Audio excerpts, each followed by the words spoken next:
Estamos aquí en nuestra sección Desde el Aula con Ricardo Robles para hablar de este tema del Sistema Interamericano de Derechos Humanos. Ricardo, bienvenido de nuevo a este espacio en el que ya has estado además. Así es, Pedro. Ricardo, quizá ya con Magdalena y con Samir platicaremos un poco de cómo se compone y cómo funciona el sistema.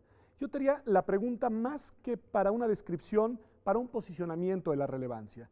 ¿Por qué es importante para los mexicanos lo que está pasando, lo que va a pasar en el Sistema Interamericano de los Derechos Humanos?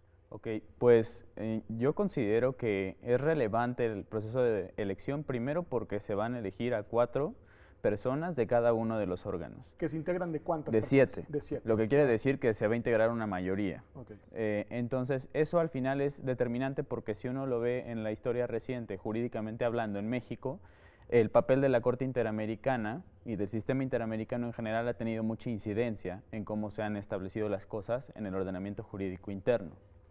¿Se han vuelto el sistema interamericano y las referencias a la Corte actores, digamos, con cada vez mayor protagonismo? Esto no era así hasta hace algunos años. ¿Por qué sucede esto? Es decir, yo creo que un hito para hablar de eso es la reforma constitucional de derechos humanos del 2011. ¿Del 2011? ¿Tú dices que ahí está el punto de partida? Yo creo que la apertura al respecto, porque a nivel constitucional creo que existe una cultura formalista muy importante en México. Entonces, antes de la reforma, no es que el sistema de derechos humanos en el nivel interamericano no existiera antes de 2011. Sin embargo, después de 2011, el corazón formalista de muchos mexicanos y mexicanas empieza... El corazón formalista de muchos mexicanos. Creo que sí, empieza a abrirse, al menos en lo jurídico, en lo que a lo jurídico respecta. Entonces creo que con esa apertura constitucional se empieza a ver más hacia el sistema interamericano por la cercanía que tiene, pero sobre todo porque la propia Constitución te dice que tienes que mirar a los estándares interamericanos e internacionales. Hay una objeción que yo escucho mucho, no que yo la crea, pero te la quiero hacer, a esta apertura hacia los sistemas internacionales, no únicamente hacia el sistema interamericano, que tiene que ver con el concepto de soberanía. Es decir, esta narrativa nacionalista diría que ya tenemos instituciones, que tenemos normas, que tenemos jueces y autoridades propios, que no es necesario ni tampoco conveniente acudir a una instancia de carácter internacional para que venga a resolver lo que es un problema nuestro. Digamos, ¿no? ¿Qué responderle a esto, Ricardo? Pues yo creo que ese es un entendimiento de la soberanía demasiado antiguo, quizá vetusto incluso, porque en realidad la soberanía debe ser entendida de otra forma y la propia doctrina a nivel internacional se nutre de esta nueva forma de entender la soberanía. Es decir, al final los estados parte y estados soberanos deciden por sí mismos obligarse a ciertos tratados internacionales.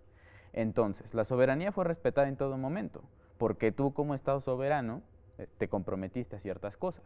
El gran problema es que creo que hay una distorsión en el enfoque porque los estados quizá en un momento veían las cuestiones de derechos humanos y de derecho internacional más como una cuestión política, más como una cuestión sin implicaciones jurídicas reales. Entonces se comprometían a todo porque estaba bien que se firmaran las cosas, porque era lo que estaba haciendo la comunidad internacional. Y ahora, en cambio, todos estos documentos adquieren, digamos, una relevancia distinta y una vida jurídica, dices, diferente. Sí, y sobre todo creo que la contestación directa a ese argumento de soberanía es que la soberanía sigue siendo respetada, pero como Estado, si no hubo una reflexión profunda sobre lo que se estaban obligando, entonces ese es un problema del Estado. Pero el compromiso lo hizo y lo hizo él sin ninguna coerción. Hay un tema que no podemos perder de vista, que es cómo reaccionan las autoridades del Estado frente a este sistema. Y está muy relacionado con esto que acabamos de decir, porque al final, si no me equivoco, corrígeme, lo que llega al sistema interamericano son denuncias contra el Estado mexicano por violaciones de derechos humanos. Y eventualmente las decisiones del sistema interamericano, en última instancia de la Corte, condenatorias para el Estado, pues lo que implican es una reprobación de la manera en la que los diferentes países, en este caso de América Latina, están abordando el tema de los derechos humanos. ¿Cómo lograr que las autoridades de los estados ante esta situación no rechacen, no desfonden, no combatan al sistema interamericano? Pues yo creo que la clave es viéndolo en un sentido complementario. Digo, si se toma la base de que hay un fin común, que es la protección máxima de derechos humanos, No importa, y eso creo que es un avance que tuvo la Suprema Corte de Justicia de la Nación de México, al momento de decir, no importa la fuente de la cual provengan los derechos, en la cual se hayan generado, si es un tratado internacional o si es una normativa nacional interna.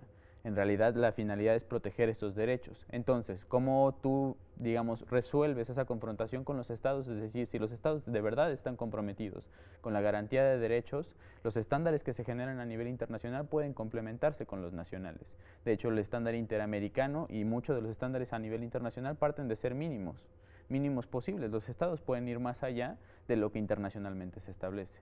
Entonces, con esa finalidad común, yo creo que no hay una confrontación, sino una complementación y apoyo entre el sistema internacional, en particular el sistema interamericano, tanto Comisión, Corte, con los estándares de los demás estados a nivel nacional. Una pregunta que va, digamos, orientada a quienes nos están viendo y que probablemente no conocen, digamos, cómo funciona todo el sistema. Y es una pregunta, digamos, como muy de sentido común. Es decir, ¿por qué le debe de importar a un ciudadano de a pie, como suele decirse, no solamente de México, sino también de los demás países que integran el sistema, que el sistema se fortalezca y que los nombramientos de quienes ahora formarán parte de estos dos órganos cumplan con los requisitos y estándares necesarios para hacer una tarea a la altura del desafío que tiene? Pues sin duda las críticas son tremendas y puede haber muchísimas al sistema interamericano, desde distintos puntos, incluso por legitimidad democrática, etcétera. Pero aún así la importancia que yo creo que tiene es que históricamente el sistema interamericano muchas veces fue un foro que permitió a las personas la protección de sus derechos cuando en sus estados estaba cerrada esa protección. Los procesos de dictadura, los procesos de desaparición en Honduras, en Guatemala, en Argentina, Chile, todos esos en gran medida pudieron tener un foro en el cual se expusieron las violaciones gracias al sistema interamericano y al sistema internacional. Esto no quiere decir que el sistema interamericano sea la bondad personificada, pero creo que es una esfera que se debe de defender porque permite el contraste de protección de derechos entre la esfera nacional y la esfera internacional. Y creo que es un diálogo constante que tiene que existir entre ambas esferas, porque no significa que el sistema interamericano sea perfecto, pero es perfectible. Pero solamente puede lograrse ese camino a la perfectibilidad si hay diálogo y apertura, tanto a nivel interamericano hacia la nacional como hacia el nacional, hacia el interamericano. El perfil ideal de estos nuevos funcionarios, Ricardo, ¿cómo debería de ser un comisionado, cómo debería de ser un juez?